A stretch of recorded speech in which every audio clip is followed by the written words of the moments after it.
A very good afternoon to you. Thank you so much for creating time. You're just in time for the latest in Kenya and beyond borders on KBC Lunchtime News. A very comprehensive news bulletin lined up for you. A lot has been happening in the country today. From the arrival of Tanzanian President SAMIA SULUHU, she jetted into the country this morning. We got details about her arrival and how she was received at State House Nairobi by President Uhuru Kenyatta, including also day 2 of the interviews that are being conducted by the JSC panel to seek the country's Supreme Court judge, an exercise that began yesterday. Today, 2 candidates had an opportunity to sit on the hot seat. We'll be giving you details about how this also is taking shape. A lot lined up for you. A very good afternoon once again.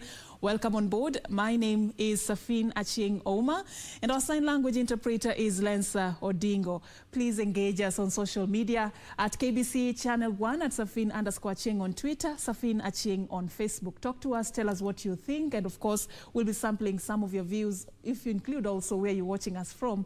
Welcome on board as we kickstart straight away. There's a lot that has been happening in the country today. The big news, finally, Tanzanian President SAMIA SULUHU jetted into the country. This is a state visit that is the second since she was sworn in as president, the first female president of Tanzania. She went to Uganda last month, and in Kenya she came courtesy of an invite by President Uhuru Kenyatta. Today she arrived a few minutes before 10 a.m. and she was taken to State House, where we actually had an opportunity to see her receive an invitation by President Uhuru Kenyatta, who is the host. It's a 2-day state visit.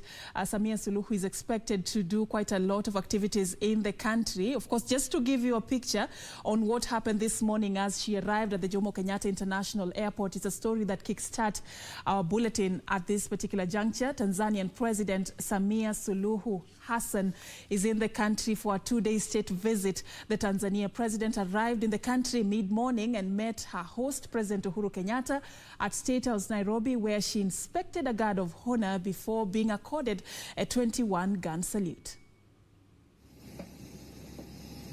President SULUHU's official plane touched down at the Jomo Kenyatta International Airport shortly before 10 a.m. and proceeded to State House Nairobi, where she inspected a guard of honor before being accorded a 21-gun salute. The 2 leaders then proceeded for a closed-door meeting, and on Wednesday, President SULUHU will address a joint sitting of Parliament before concluding her tour of Kenya. Reporting for Channel 1 News, I'm Jackie Wambiru.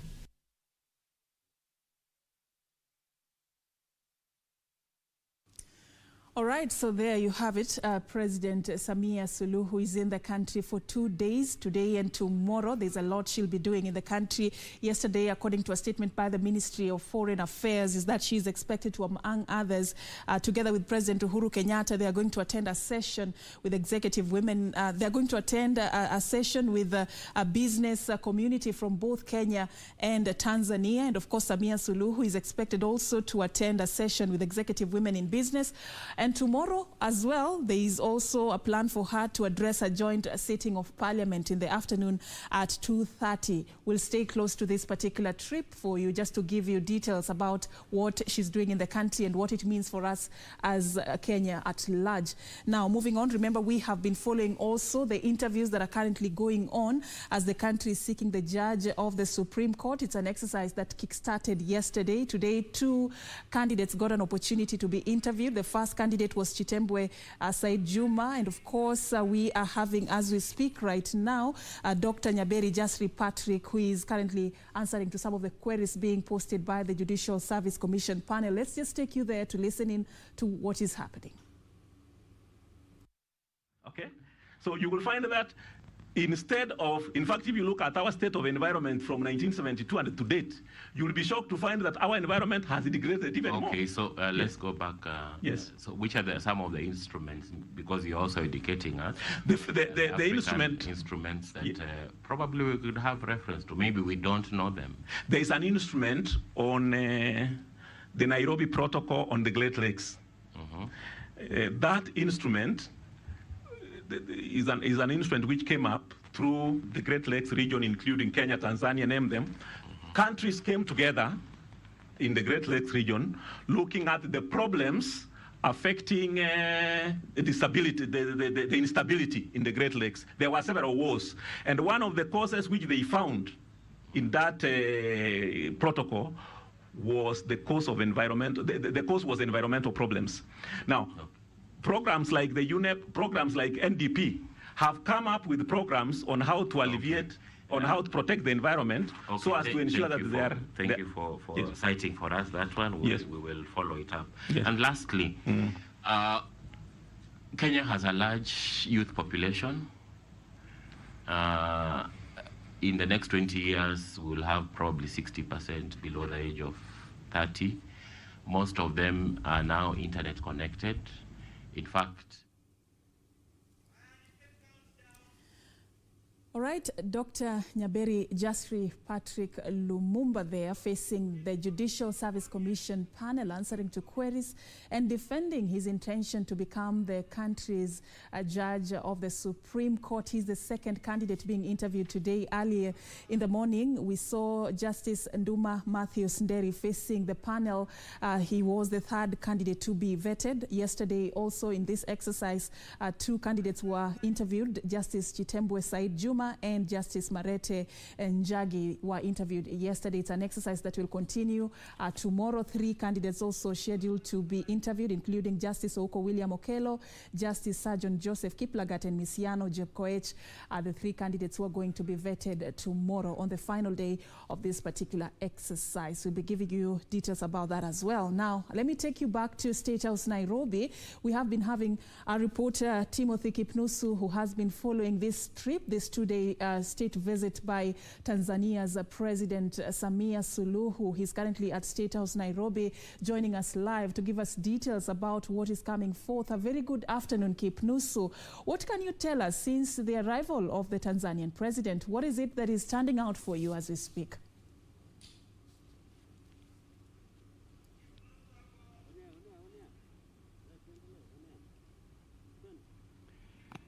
A very good afternoon to you, Serfine Achieng Ouma, there at the Broadcasting House in Nairobi. Yes, indeed, I'm coming to you live from State House, Nairobi, where just like an hour ago, the head of state for Tanzania, SAMIA SULUHU Hassan, arrived here in the State House after her plane touched down at 9 a.m.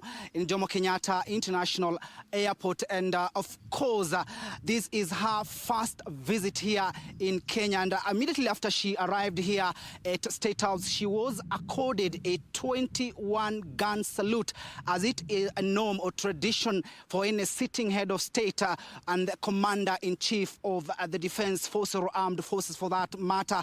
And having said that this is her first visit since she took office from the late John Pombe Magufuli, it is a very significant visit, bearing in mind that the relation between Kenya and Tanzania was escalating during the regime or the tenure of the late President John Pombe Magufuli. Remember, this visit comes after President Uhuru Kenyatta, through the Cabinet Secretary for Sports, Amina Mohammed, invited her officially through that invite at April 10th, and she actually accepted to come here to the country. Remember, there has been a lot of issues between Kenya and Tanzania to do with the trade, and this visit is significant because the trade matters, because it is talking about trade will be strengthened, fostering that particular trade, of course, bearing in mind that the trucks in the borders of Tanzania, there was some kind of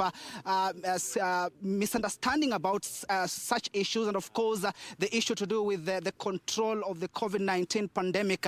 A lot of issues arose that particular time when the late President John Pombe Magufuli was in office, and we are actually anticipating that this particular meeting that they are having together with President Uhuru Kenyatta will actually strengthen bilateral ties. Remember, SULUHU Hassan, her visit comes just 1 week after she actually addressed Tanzanian Parliament, and when she did address the Parliament, she vowed to deal with issues to do with ensuring that trade between countries are being actually hastened. And remember, one of the main thing in her address, she actually admitted that trade is very unproductive. The business environment is very unproductive, and she's actually focusing on ensuring that she works closely with the East African community, of course, also the Southern African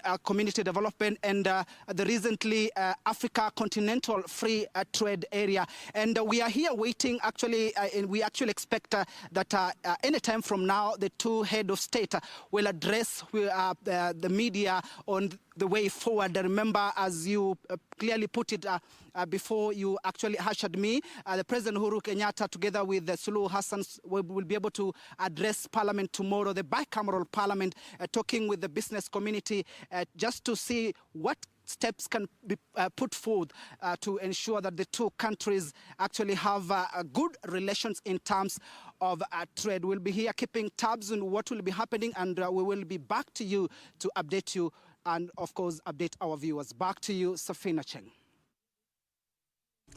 Thank you, Timothy Kipinusu, there giving us a glimpse on what is contained in the diary of Tanzania's President SAMIA SULUHU Hassan in her two-day visit to the country. Of course, a lot to be expected, a visit that comes at a time when Kenya and Tanzania are currently working so close to deepen ties in areas of trade and people-to-people relations. Now, talking about matters trade, in the course of this particular bulletin as well, we have so much lined up for you. I will be engaging Frederick Nyaga, agenda specialist at USAID, to talk about something pivotal concerning gender inclusivity in matters business, and a program, the CLEAR program, that is aimed at ensuring we achieve this. We will be asking pertinent questions about this particular program and what it has in store for women and the young people, and how it seeks to achieve gender mainstreaming in this particular sphere of life. That will be coming later during our business news, but for now, we cross over to other matters of the day. Right now, the Interfaith Council has reiterated President Uhuru Kenyatta's call that places of worship should not exceed 1/3 of their capacity.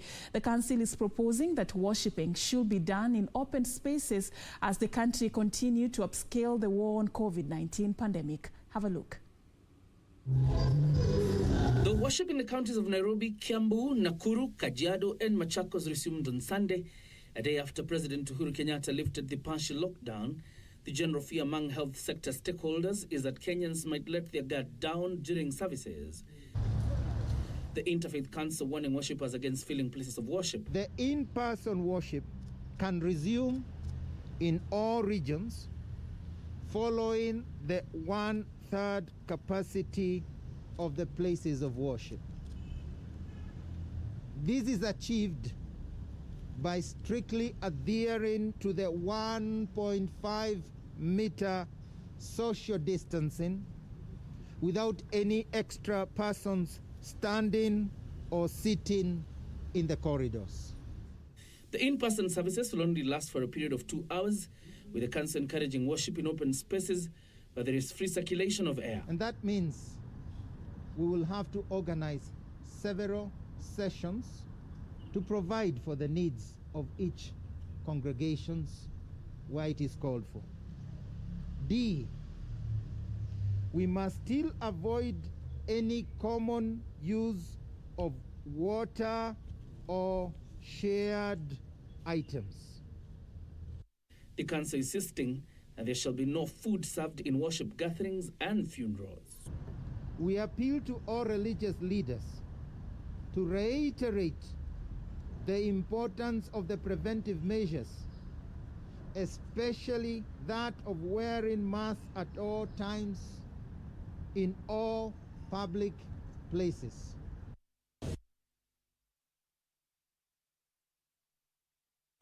From the war against COVID-19 to the war on crime, detectives in Ruiru, Kiambu County, have recovered fake currency worth over 362 million shillings at a rental house along Ruiru Kiambu Road and arrested 3 suspects.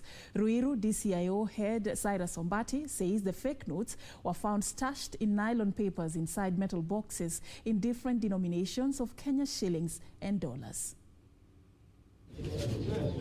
It was the end of the road for 44-year-old Pauline Francis, 37-year-old Jekam Omar and 31-year-old Jacob Kentong, who were nabbed by officers from the Directorate of Criminal Investigations in Ruiru after they were found in possession of fake currency worth 362,500,000 stashed in nylon papers inside metal boxes in different denominations.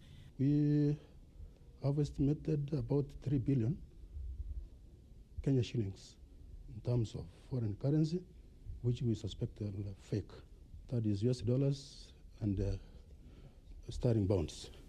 And of course, Kenyan currency about 15 million. The three suspects, all Cameroonian nationals, were arrested in this incomplete house during an impromptu search by the police Monday evening. We managed to arrest 3 foreigners who, according to their passports, they are Cameroonians. Ruiru DCIO head Cyrus Ombati suspect that this could be part of a well-orchestrated plan by a wider network of fake currency syndicate. This is like a storeroom. It might be produced somewhere. However, among other things that we recovered, there's a Dora machine, which I've said we need to subject it to the experts such that we know whether it's produced here. The fake currencies were being produced here, or they were produced somewhere, and this is a storehouse. Among other items recovered during the mission are 250 kilograms of fake gold nuggets, 70 suspected fake bars of gold, $1 photocopy machine, liquids, passports, among others. The arrest has left residents in shock as they were clueless over the existence of such an operation in their small village. Sisi kama wakaji wa huku BTL, kwanza kwa Kenya mzima, hiyo ni kuharibu uchumi ya Kenya. Sasa tunataka hao watu kwanza wachukuliwe hatua na sheria ichukue mkondo yake.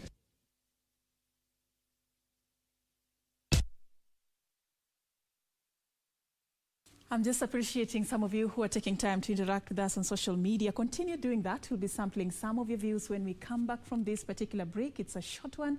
Do stay with us. Still more lined up ahead for you. Matters business, other news from the sports world, and a lot that will be coming right after the break.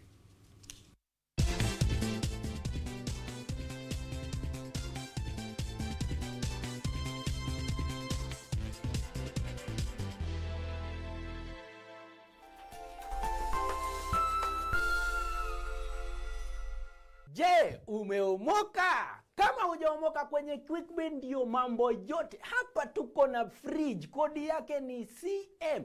Tuko na gas cooker, kodi yake ni CK. Tuko na TV, kodi yake ni TV. Tuko na simu aina ya Samsung ni SM, ama Oppo ni Oppo. My friend, mahali popote unanitizama, eka hizo kodi zake kisha utume kwa 4032353. 4032353, alafu utakuwa unaomoka na hizi bidhaa. Kumbuka, kwenye QuickBin ni bidhaa bora zaidi kwa bei ya chini kwa chini. Tonight on KBC Channel 1. No, of course not. If you're thinking that I'm pregnant, then you're mistaken. Okay, don't get upset, Cons. I was only asking, nothing more. I knew it. It's her all along. Your godmother and I were supposed to talk about Lucrecia tonight. We both came to the conclusion that Lucrecia had used Emma in order to get rid of you. I want to be completely sincere with you. I still hope against all odds that Florencia will show up.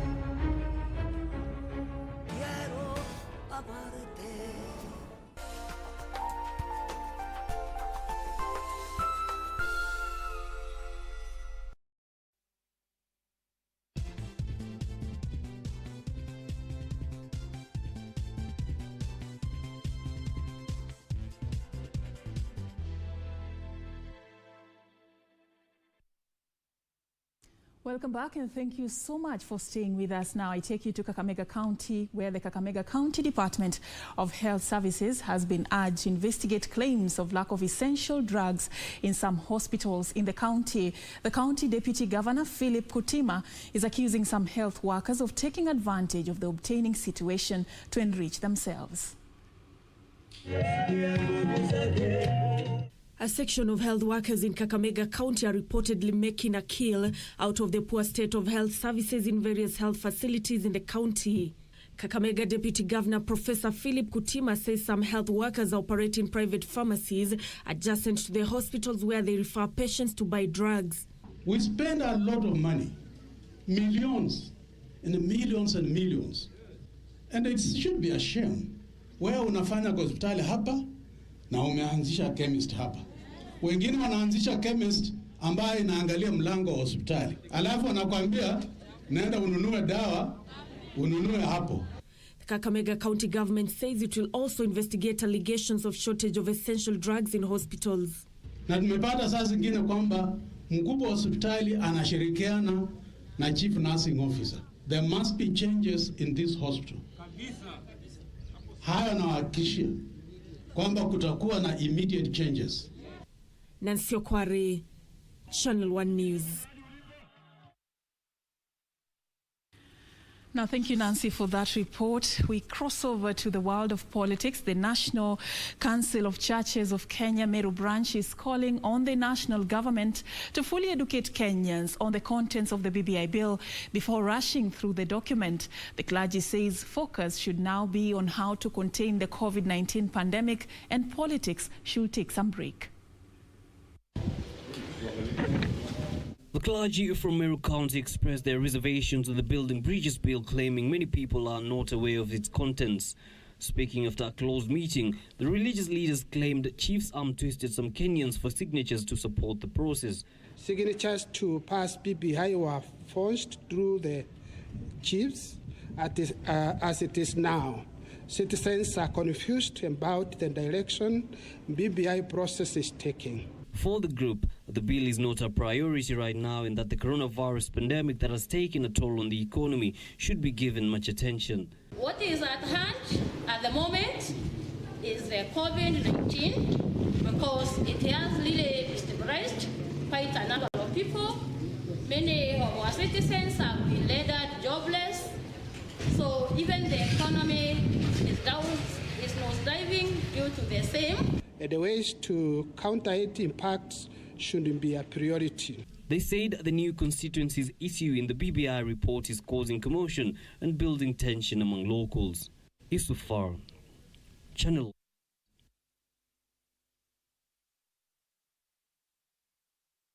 And now on to some unfortunate news. The first Member of Parliament of Matungu constituency, Dr. Joseph Wamukoya, is dead. Dr. Wamukoya, aged 79, died at Bungoma Hospital after a long illness. The late Wamukoya served as Matungu Member of Parliament, which was hived off from Mumias between 1997 to 2002, where he was elected on a KANU ticket and later appointed Assistant Minister in the Ministry of Lands and Settlement by the then President, the late Daniel Toroitich Arap Moi, in June 2001.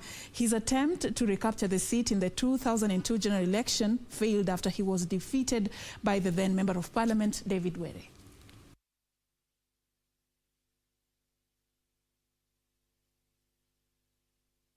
Tunakuja kuomboleza na familia ya Daktari Joseph Wamukoya ambaye amefariki leo baada ya kuugua, kwamba tumempoteza aliyekuwa mbunge wa kwanza wa Matungu constituency, Daktari Joseph Wamukoya. Yeye ndiye aliyejenga foundation ambayo sisi wengine tunasimama kwa hiyo foundation.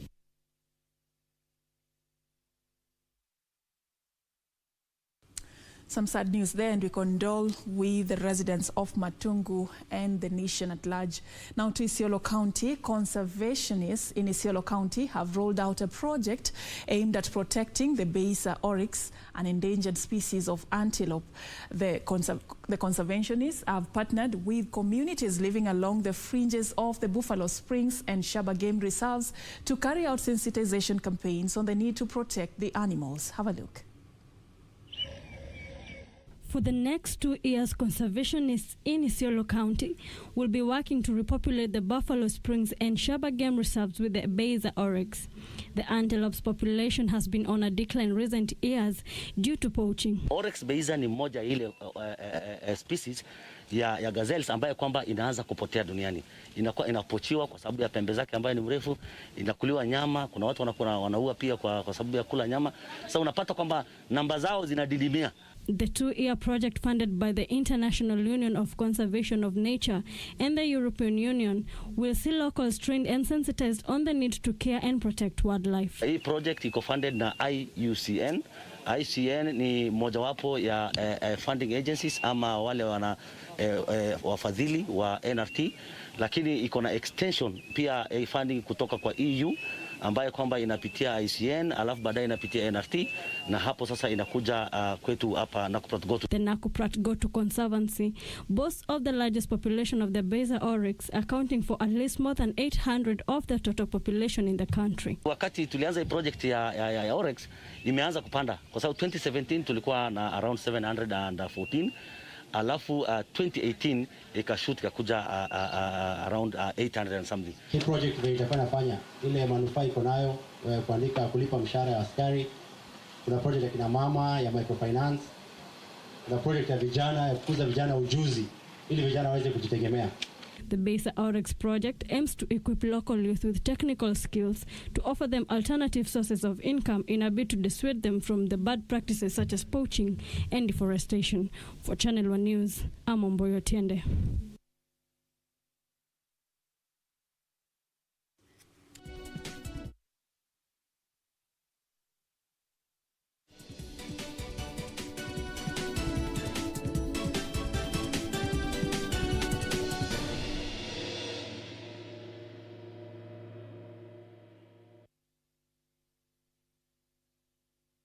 Welcome back, and it's now time for us to focus on matters business. Remember, in the course of this particular segment, we'll be having a sit-down with Frederick Nyaga, agenda specialist at USAID. He's also very pivotal in the implementation of the CLEAR program. He'll be telling us more about the USAID's CLEAR program and how it seeks to achieve gender inclusivity in business.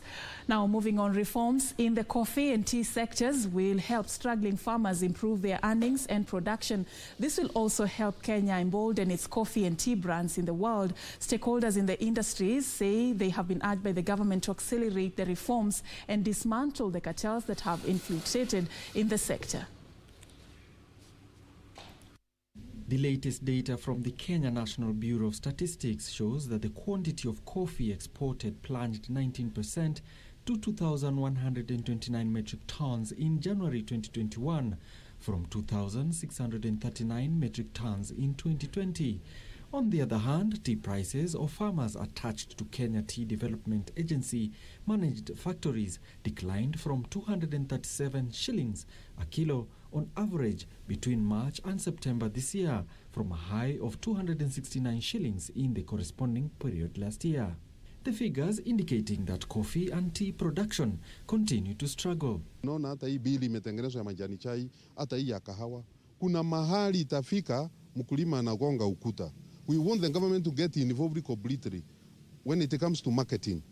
If it is connecting farmers with the buyers abroad, that is the responsibility of the government. To turn their fortunes during the tough economic challenges, farmers have been challenged to take advantage of government funds to sustain their businesses. Ukiangalia hospitality, mahoteli zimefunga, kila pahali watu wameathirika sana.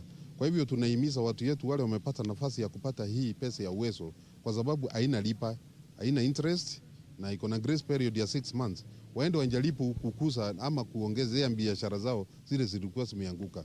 Stakeholders in the industry have also urged the government to increase funding to the sector so as to reach as many small business owners as possible. Alan Auko, Channel 1 Business.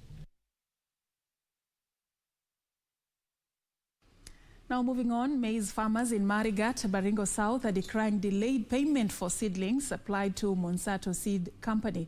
The farmers say in the last 6 months they have supplied thousands of seed varieties and are yet to receive their dues.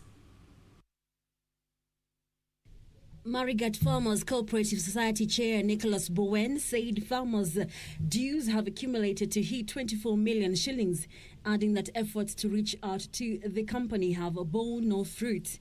Mahindi tulibandia Monsanto mwaka uliopita na tuliweza kufuna na tulipata mazao mingi.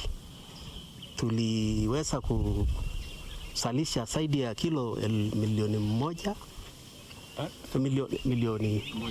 moja na nukta mbili, na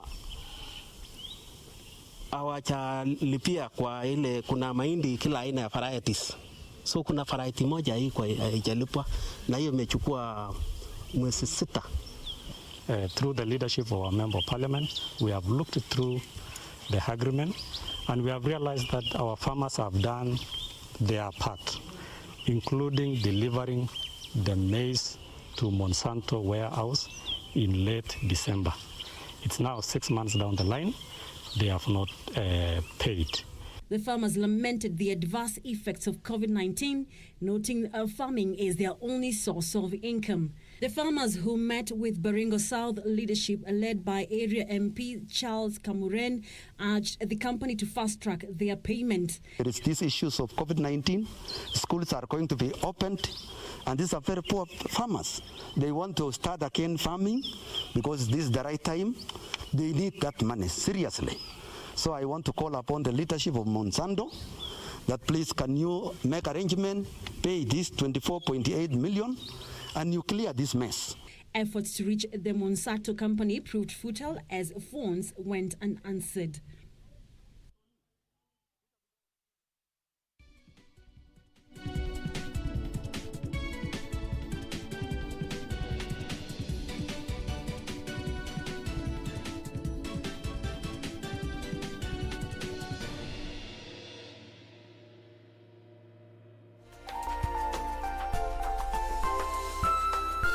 Je, umeomoka? Kama hujaomoka kwenye QuickBin ndio mambo yote. Hapa tuko na fridge, kodi yake ni CM.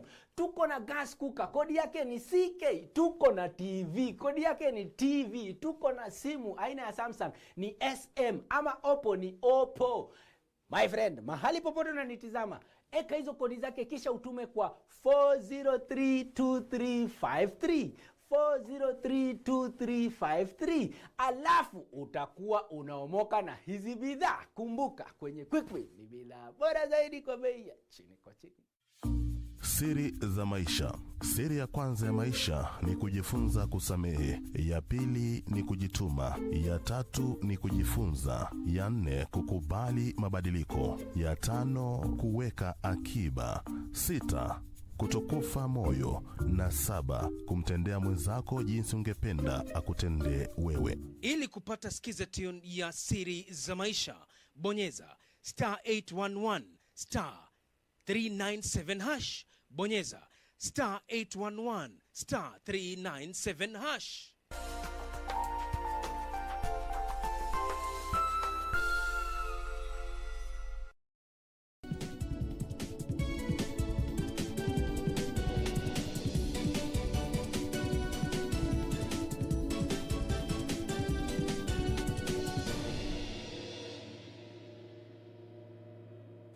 Welcome back, and thank you so much for staying with us now to have that very important conversation on achieving gender inclusivity in the world of business, why it is important, how is it going to change the narrative in the world of business, and what is being done to ensure that we make progress in this whole journey is some of the questions that I'm going to be asking my guest for this particular conversation.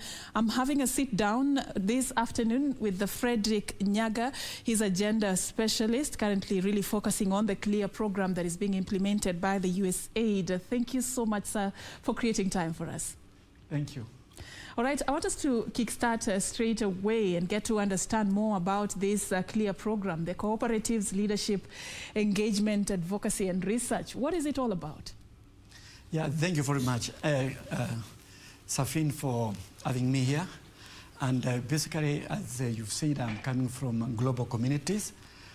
Global Communities is a non-profit making international NGO that works with communities worldwide to bring sustainable change that improves the lives of the vulnerable. And as an organization, we operate in different continents. We're in Africa, the Americas, Middle East, Asia, and Europe. And here in Kenya, we have 2 programs, and one of them is CLEAR, program that I'm going to be talking about.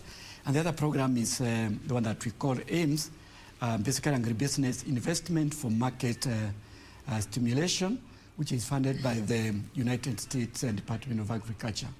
But the CLEAR program is funded by USAID, as you have correctly said, and it stands for Cooperative Leadership Engagement Advocacy and Research. And the main aim basically is to broaden the use of the cooperative business model in Kenya, and also to facilitate a more supportive legislative environment and cooperative network. So basically we have like 3 pillars or 3 approaches to ensuring that we do what we are doing. And the first approach or pillar, so to speak, is basically we work with counties to help them formulate policies and legislation that are responsive to the needs of the cooperatives in their counties. And right now we are focusing on 25 counties, and we already started working with them.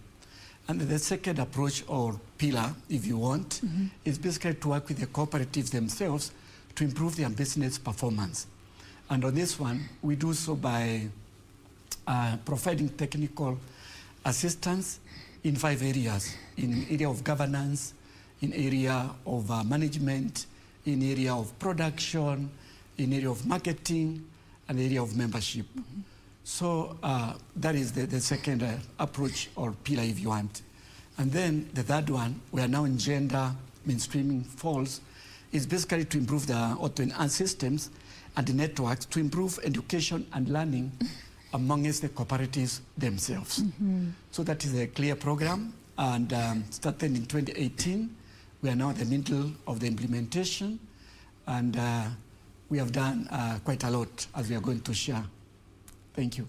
All right. I like the 3-level strategy you've just shared that touches on counties, cooperatives, and what you're doing now, the gender mainstreaming. Yeah. I'm interested first to know why the cooperative type of business model, why focus on this, how effective is it, or what interested you to focus on this area, the cooperatives as a business model, and also why women and the youth in this conversation? Thank you very much, Serfine.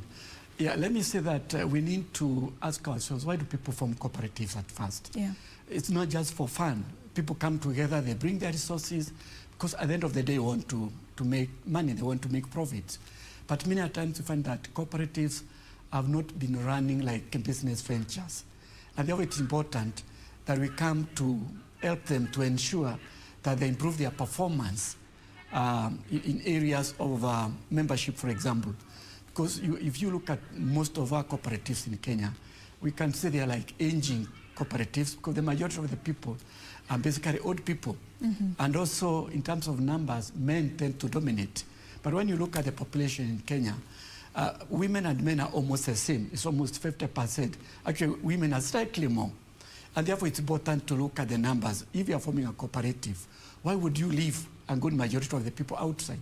Why would you leave the youth, for example, who are quite energetic? You know, they can run about, they can use IT, they are more of in the modern technology than the old people. And also when you have the youth, you are sure of the extension of the cooperative beyond the current generation. So that's why we are saying, can we look at our cooperatives so that they can be able to run in business manner? Because even the people when they form a business, you don't just imagine that your business is coming to an end when you die. All right. It should actually outlive you. All right. And so it is with the cooperatives. All right, so ensuring you bring everyone on board. Exactly. And you put the structures in place to ensure things flow smoothly. Frederick, I also want to understand, why is it important for us to focus on gender mainstreaming in business? How critical is it, and what progress has been done to ensure that we achieve this? Even if you just look at the CLEAR program, are there any steps or highlights you'd like to share with us in as far as achieving this is concerned? Thank you, Serfine. Even before we talk about why it is critical, I think it's important just upfront to explain what gender is. Because many times people tend to think gender is women. But let me say that when we talk about gender, we are talking about the economic, the social, political, and cultural attributes and opportunities associated with being male and female, which define us as women. So it's the issue of association. And therefore, when we're talking about mainstreaming here, we are talking about a strategy for making the concerns and the experiences of both men and women to become an integral dimension of this design, of the implementation, of monitoring, and of evaluation of not just the programs, but also policies in all the spheres of life. May they be political, social, cultural, and economic, and to ensure that both men and women actually benefit equally, and that gender and that inequality is not perpetuated. So how do we achieve this? The main important thing is to ensure that we don't have inequality, and that both men and women benefit equally. How do we achieve this? Exactly. They are, of course, different, and the reason why it is critical. Maybe we can start by looking at the existing inequality in terms of membership, for example, in cooperatives, and in terms of leadership. In Kenya, for example, about 30% of the membership in cooperatives are women. But when it comes to leadership, it's about 9%. So that means there is some bit of, not actually a lot of inequality in terms of when you look at the membership and in terms of leadership. So by mainstreaming gender, by making gender important, looking at the concerns of the experiences of men and women, then we are going to bridge that gap. Number two, just by looking at the issues of resources, in matters of access of resources and control of resources, both in the businesses and in cooperatives, and also in the small and medium enterprises. In fact, if you look at the income worldwide, about 60% of the world income is in the hands of men. Yet the population is almost half-half. And therefore you find that when it comes to women, they have challenges in terms of getting the collateral security, in terms of accessing resources, in terms of controlling resources. All right.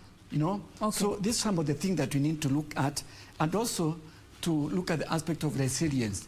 You know, businesses are likely to have some upheavals or some challenges. And if we don't mainstream gender, sometimes these businesses can easily collapse. All right. Frederick, I'm coming back to you. And remember, any minute from now, we should be having that joint press by President Uhuru Kenyatta and Tanzania's President SAMIA Suluhu Hassan. They are going to be addressing members of the Fourth Estate any minute from now at State House, Nairobi. And as soon as that happens, we'll be crossing over, over there to just get to hear what they have to say during this two-day visit by Tanzania's President. But in studio, we're having a very important conversation that revolves around achieving gender inclusivity in the world of business. I'm having a sit-down with Frederick Nyaga, a gender specialist. Frederick, I like what you've just said there. Anytime we talk about gender, we think about women, and how you're diversifying this and bringing out the inequalities and areas that we really need to achieve equality is actually something that stands out for me. I just want you to comment a little bit on something that happened recently during this COVID-19 season. There was a report on the increase of gender-based violence issues. Did this have any impact in business in any way? Thank you very much. Yeah, actually, when we talk about violence, it affects every sector. And remember, violence is not limited to any particular sector or in any social fabric, social status. So when it comes to business, we realize that particularly because of the COVID-19 lockdowns, when particularly men stayed at home, people went back to work at home, they found themselves in a very unfamiliar grounds. People lost their jobs, and as a result, a lot of stress, a lot of uncertainties, and then violence started escalating. And when we noticed that as a clear program, we moved in very fast, because even where we did some in-house survey, and the cooperatives reported that the members were experiencing domestic violence. So we asked ourselves, what can we do to be able to empower cooperatives, because they are business entities, to ensure that they do not suffer from the gender-based violence and domestic violence. So what we did, we came up with modules and we targeted the board of management of cooperatives that we are working with, where we trained them on how to respond and prevent gender-based violence. And this we did by focusing basically on 4 R's. With the first R is to do with how they can be able to recognize that violence is there. Because many times violence takes place either in the homes, in the business enterprises, in institutions, but people don't think it is violence because one, people have come to get used to violence. And therefore it is important. So what we did, we were able to take the board of management of cooperatives through the telltale signs that if you see this happening, then you know there is violence. But after that, what do? Then you need to react. Don't just sit down. You have to react. You have to do something. May it be giving room for people to come and express themselves, help them to go and report, setting up gender desks at business enterprises or cooperatives, whatever it is that you can be able to do. All right. Frederick, we've run out of time for this conversation, unfortunately. Just 30 seconds for your final word. What's the way forward, especially with regards to the implementation of this CLEAR program? Any stakeholders you're targeting to work with, or what should we expect going forward? Yeah, going forward, what we expect is that as a program, we have developed a training guide that is going to be rolled out to counties and cooperatives. And we are going to be training gender experts on gender champions and also trainers of trainers to be able to roll out this. And also the most interesting part of it is that we shall be engaging with the media, because we do know that in any war, the most important part of the war is not dying in the war, but to tell the story. And that's the work of the media. So we shall be engaging with the media to help us in doing the advocacy and to ensure that even when they are reporting, they'll be doing it in a gender-sensitive manner. All right. So the media should be looking forward to even training from the CLEAR program. All right. Thank you. Thank you so much. Thank you so much, Frederick Nyaga, for opening up this conversation. Of course, it's a conversation that needs to continue. And just talking about achieving gender inclusivity in business, I've been engaging Frederick Nyaga. He works for the global community. He's currently focusing on the CLEAR program that is being funded by the USAID. Thank you for creating time for us. Now, we want to cross over to matters sports. And Paris Saint-Germain face an anxious wait to see if Kylian Mbappe will be fit to face Manchester City in Tuesday's Champions League semi-final second leg. The striker missed Saturday's win over Lens with a calf injury, but PSG head coach Mauricio Pochettino says his top scorer will be monitored in training before a decision is made on his availability for the tie in Manchester. Manchester City host Paris Saint-Germain in the return leg of their Champions League semi-final tonight, with Pep Guardiola's team aiming to reach the final of the competition for the first time. Guardiola's side will be looking to continue their remarkable run in the Europe, having won 10 of 11 games in the Champions League this campaign. City also hold the upper hand in Tuesday's second leg, having defeated PSG 2-1 in Paris in the first leg of their tie last Wednesday. I said, so I know the desire to reach the final, because it's normal. Never been, for all of us, never been before here.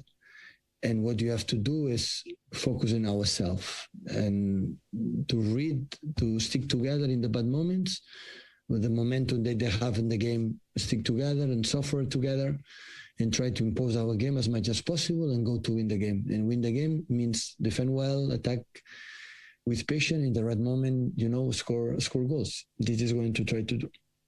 Mauricio Pochettino's side also came into the game in impressive form. With last week's first leg loss, their only defeat in their previous 5 matches. The French champions recorded a win in their last outing after defeating Lens 2-1 in Ligue 1. However, PSG face an anxious way to see if Kylian Mbappe will be fit to face Manchester City in Tuesday's Champions League semi-final second leg.